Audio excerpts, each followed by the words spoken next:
stay-at-home dad, watching Disney movies he never had. His daughter digs through all the VHS, crushing the classics in a princess dress. Informed like Scuttle, Kurt's got your ticket, making it real like Jiminy Cricket.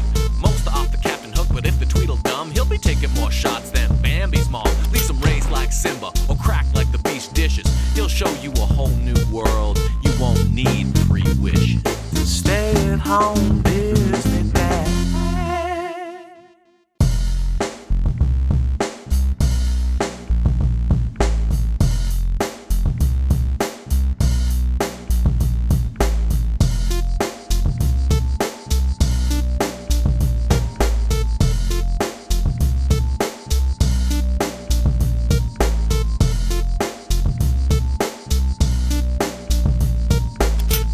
The VHS case says the perfect family film. Alan is a marvel, charming, funny, clever, a perfect cast, says LA Times. The back says America's favorite entertainer. Tim Allen is added again as commodities broker Michael Cromwell, king of the Wall Street jungle, with money and power and an engagement to a beautiful fashion designer. He has it all. But when Michael travels to the Amazon to finalize the divorce from his first wife, a jungle doctor, she reveals that he also has a blow dart shooting, giant spider carrying son, a Mimi Siku. Cultures clash when Mimi is entrusted by his tribal chief to bring back the fire from the Statue of Liberty. Back home in New York, Michael must somehow convince Mimi that pets are not for eating, and it's not nice to chase people with your killer spider. But when Michael's partner, Martin Short, crosses a Russian mob boss in a coffee bean deal, Mimi and Michael must use all of their jungle skills in a hilarious father-son rescue. 150 weeks ago, I didn't sign on for this, but you know what? It's Jungle June, let's do it! We started TFI International, where we meet Tim Allen and Martin Short. Hard contrast to the stillness and tranquility and beauty of the jungle. There's drone shots, I always love to see those. There's a white, indigenous boy canoeing through the lake. He's supposed to be wearing indigenous regalia, but he looks like he's wearing an offensive Halloween costume store Native American costume. The kid climbs to the top of the mountain, has his "I'm the king of the world" moment as the camera sound of music surround him. What is happening? We're back to the stock market hell. Tim Allen is buried in a swarm of businessmen. Everyone's waving and yelling stock market things, and Tim Allen buys a bunch of stocks and coffee. My man. Martin Short is mad at Tim for buying stocks and something stupid like coffee, and Martin Short can go f himself. Tim Allen is in a hurry because he has to hop on a plane and fly away because he's getting married in 30 days, so he has to get his divorce finalized from his other wife. Whoo! Information coming hot and heavy. Alan flies to some resort. His name is Michael Cromwell, and that's the Disney businessman name if I've ever heard one. Like the Disneyest businessman name. Where's his wife? Patricia left a note. She will not be there. The locals say something like, the smartest man in the world would be the man who knows what a woman is thinking. But not even God knows that.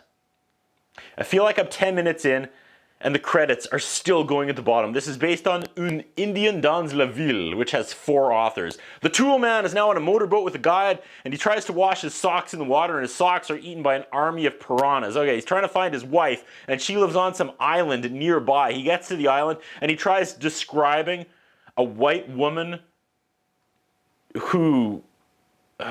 he's trying to describe a white woman to the indigenous folks. This is awkward. She couldn't make the meeting because Butako is having her first litter. Tim turns to one of the indigenous women and says, "Congratulations." Oof, no, Butako is a pig. She says he needs to hurry because the boat guy is going to leave. Boat guy is gone. The locals steal Tim's clothes. The boatman will be back in a couple days. He can either stay with the indigenous bachelors or this large lady.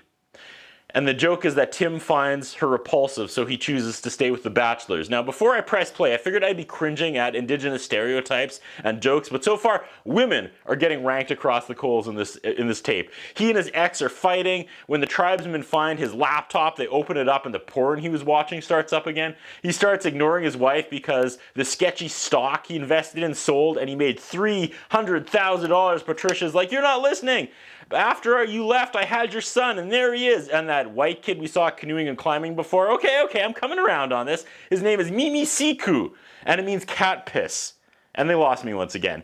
I guess they let kids pick their own names, and he picked that when he was 12. The laptop dies, and he asks the tribesman if there's any place he could stick this, and he holds up the plug. At night, everyone is farting, like all the bachelors, and he says, "Enough with the wind instruments!" He runs into his son and he can't talk because his kid doesn't understand English. Tim Allen is overacting, but I can't blame him. I mean, how do you play a deadbeat dad who ended up on an island forced to bond with your surprise son who knows no English and lives in the jungle? That's a tough role, my friend. He goes out canoeing with his kid, and they hear a bird, and he says, "Cuckoo," and Tim says, "Oh, Koko Ono, bird who no one likes to listen to." And in some theater, Yoko Ono just punches through her popcorn bucket and shakes her fist in the air. "Ah, they got me!"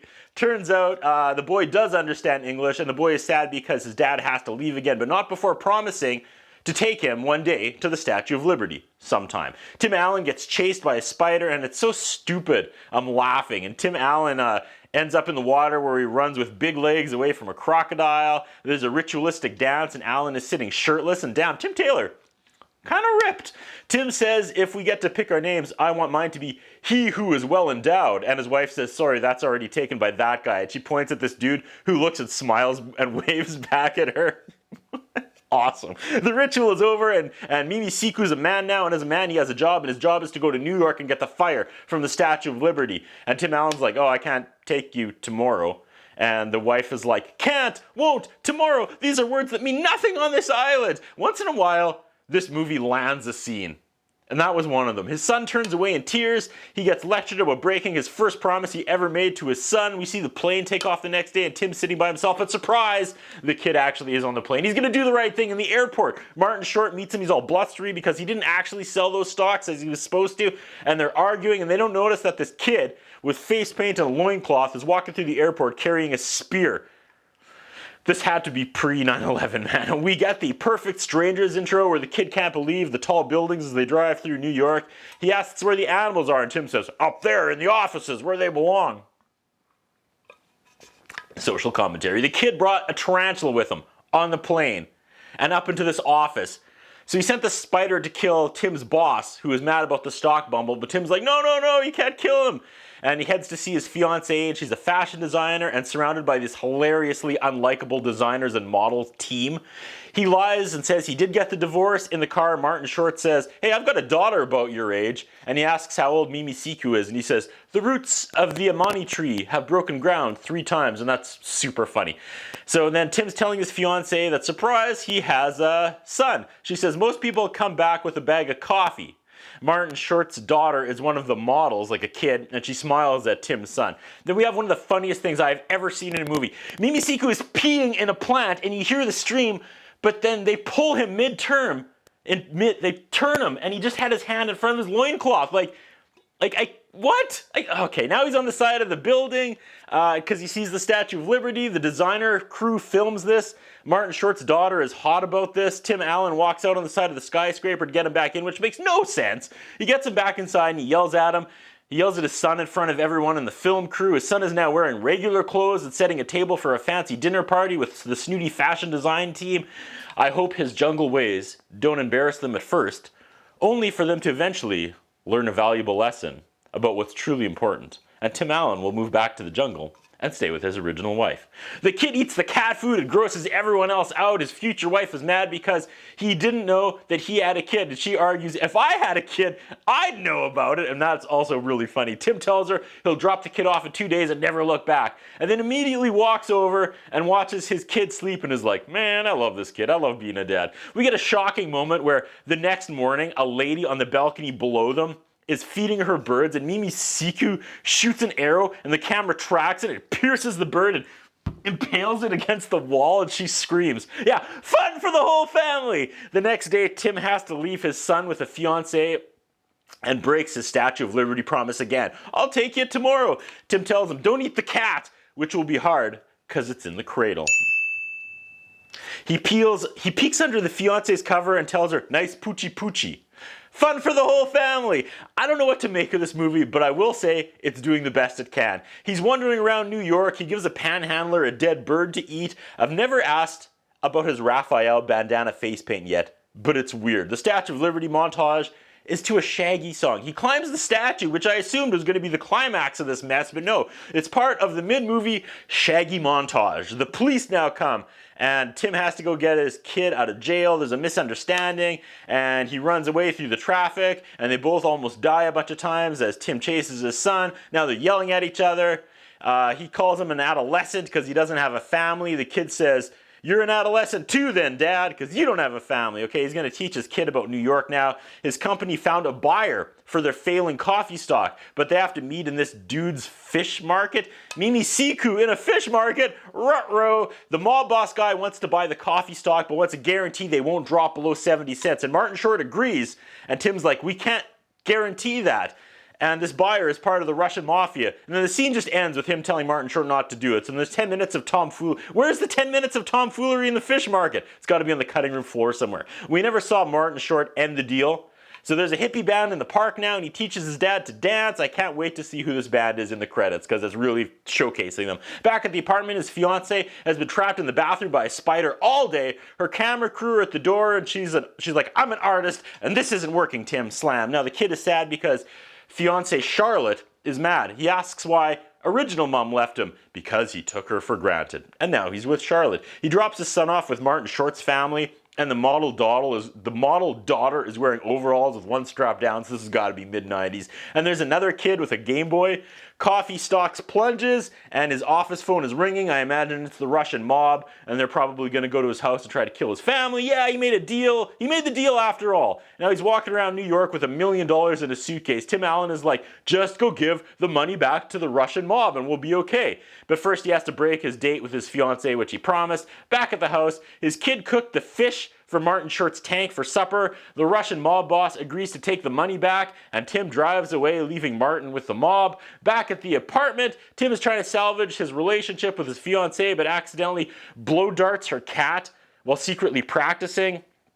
And I thought I was better than laughing at Tim Allen constantly dropping a fake cat, but it turns out I'm not. Martin Short comes home to cooked fish, time for bed, and the daughter is creeping on Mimi Siku as he walks shirtless in the lake behind the house. Montage of them catching fish, and he's given her a Ninja Turtle bandana with paint, and then they make out like all girls do when you give them a Ninja Turtle bandana out of paint. Dad sees this like Martin Short and shuts it down. He's yelling at his daughter, and suddenly the little brother is killing it in the scene. Dad says she's going to a camp, an all girls camp, and the little brother pumps his fist. Not sure if that's because she's being sent to camp or that an all girls camp is kind of hot to him.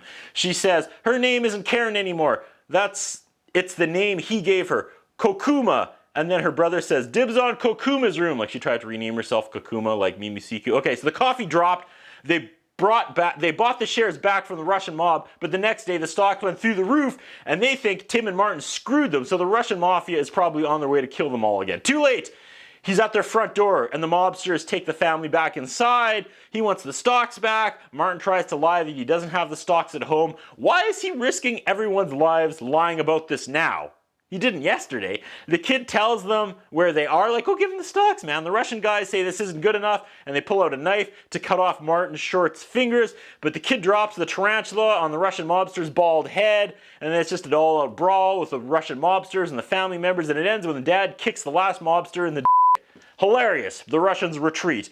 Okay, wrap it up, folks. So the kid, and Tim drive away, and he'll never see Martin's daughter again, even though he's in love with her. Now, he's finally taking the kid to the Statue of Liberty, and he wants to go back home. The kid is sick of New York. Sad music. Tim loves the boy now. They get to the airport. They say their goodbyes. Since the statue didn't have actual fire to bring back, he gave his kid a Statue of Liberty lighter. That's a nice moment. Also, now, he's planning on taking the fire home. He also calls his kid on. He gives his kid the first mobile phone ever made. Back at the apartment, Tim is annoyed by her camera crew, and suddenly it sucks being a businessman. He misses being hunted by the Russian mob and shooting people with blow darts, I guess. Actually, that sounds pretty cool. Back on the island, the kid gets a call, and it's coming from upstairs. No, it's Tim, and he's back on the island, and he brought Martin and Karen and the whole family. The mom says, "This isn't going to be one of those topless tribes, is it?" That's funny. Okay, Dana Hudson was the gal singing on the street, a song called "It's My Life," and I can't find anything about her. She doesn't even have a Wikipedia page. The actor who played the kid was Sam Huntington, and while, I'll never make it as an actor, and I'll never make fun of an actor's resume, because the least famous actor is way more famous than me, but this sentence made me laugh. I looked him up, and there is a Where Is He Now article, and it says, quote, he starred on the American version of Supernatural series Being Human, in which he played Werewolf Josh. Who knew that one could go from jungle to TV stardom? Werewolf Josh. That's what I think about. What do you think? What we have is a concern about Curtis Anderson. His interviewing style is not the best. His personal appearance is not the best. I was wondering if the man has some kind of a hold over the channel that he's allowed to be employed for so long with the standards of journalism and personal appearance that he has. Thank you.